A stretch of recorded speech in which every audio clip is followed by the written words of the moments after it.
അംബേദ്കറെ ചൊല്ലിയുള്ള പ്രതിഷേധത്തിൽ പാർലമെന്റിന് പുറത്ത് ഭരണപ്രതിപക്ഷങ്ങൾ തമ്മിലുള്ള കയ്യാങ്കളി പിടിച്ചു തള്ളിയെന്ന് ഇരുവിഭാഗവും ആരോപിച്ചു. പാർലമെന്റ് കവാടത്തിൽ ഇരുവിഭാഗവും അംബേദ്കർ ചിത്രങ്ങളുമായി നേർക്കുനേർ മുദ്രാവാക്യം വിളിച്ചു. വിവാദ പരാമർശത്തിൽ അമിത്ഷായുടെ രാജി ആവശ്യപ്പെട്ടുള്ള പ്രതിപക്ഷ ബഹളത്തിൽ പാർലമെന്റിന്റെ ഇരുസഭകളും 2 മണിവരെ നിർത്തിവെച്ചു. ബൽറാം നെടുങ്ങാടി വിവരങ്ങളുമായി. ബൽറാം, പാർലമെന്റിന് പുറത്ത് സംഘർഷത്തിന്റെ ഒരു അന്തരീക്ഷമാണോ നിലവിലുള്ളത്?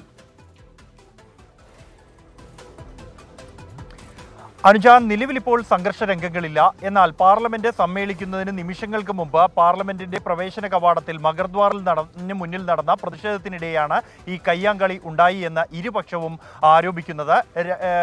ഭരണപക്ഷവും പ്രതിപക്ഷവും അംബേദ്കർ ചിത്രങ്ങളുമായി പരസ്പരം മുദ്രാവാക്യം മുഴക്കി ഏതാനും നിമിഷങ്ങളോളം പ്രതിഷേധിച്ചിരുന്നു മുഖാമുഖം.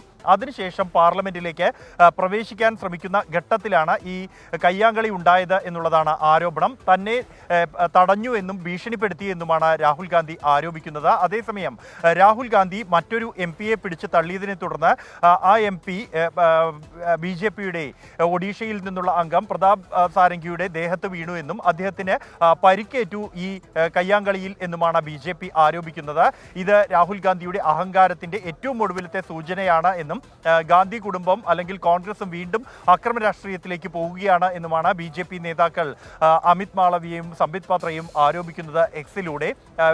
ഈ വിഷയം ഉന്നയിച്ചുകൊണ്ട് പ്രതിഷേധങ്ങൾ കൂടുതൽ ശക്തമാക്കാനുള്ള തീരുമാനത്തിലാണ് ഇരുപക്ഷവും ഉള്ളത്. അതേസമയം രാഹുൽ ഗാന്ധി തന്നെ പാർലമെന്റിലേക്ക് പ്രവേശിക്കുന്ന ഘട്ടത്തിൽ BJP MP-മാർ ഭീഷണിപ്പെടുത്തിയെന്നും തടഞ്ഞു എന്നും പിടിച്ചു തള്ളി എന്നുമാണ് അദ്ദേഹം ആരോപിക്കുന്നത്.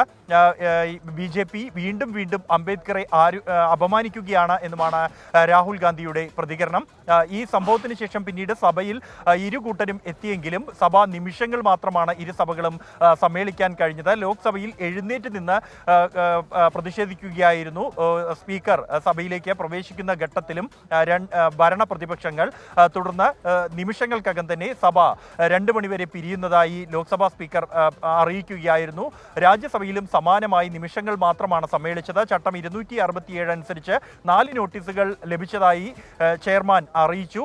ഉടൻ തന്നെ പ്രതിപക്ഷത്തിന്റെ ഭാഗത്തു നിന്നും അതിശക്തമായ പ്രതിഷേധം ആരംഭിക്കുകയായിരുന്നു. തുടർന്ന് സഭാ നടപടികൾ 2 മണിവരെ നിർത്തിവെക്കുന്നതായി രാജ്യസഭാ ചെയർമാനും അറിയിക്കുകയാണ്. എന്തായാലും പ്രതിഷേധം സഭയ്ക്കകത്തും പുറത്തും ശക്തമാക്കാൻ തന്നെയാണ് ഇരുപക്ഷത്തിന്റെയും തീരുമാനം. അംബേദ്കർ വിഷയത്തിലാണ് പ്രതിപക്ഷ ബഹളം. പാർലമെന്റിനകത്തും പുറത്തും സഭാ നടപടിക്രമങ്ങൾ ഇപ്പോൾ നിർത്തിവെച്ചിരിക്കുന്നു. അതിനിടെ പാർലമെന്റ് വളപ്പിലുണ്ടായ പ്രതിഷേധത്തിലാണ് ഒരു സംഘർഷാവസ്ഥയിലേക്ക് കാര്യങ്ങൾ പോയത്. കയ്യാങ്കളി ഉണ്ടാകുന്നു, ഭരണ പ്രതിപക്ഷ അംഗങ്ങൾ തമ്മിൽ പിടിച്ചു തള്ളി എന്നുള്ളതാണ് ഇരുവിഭാഗത്തിന്റെയും ആരോപണം.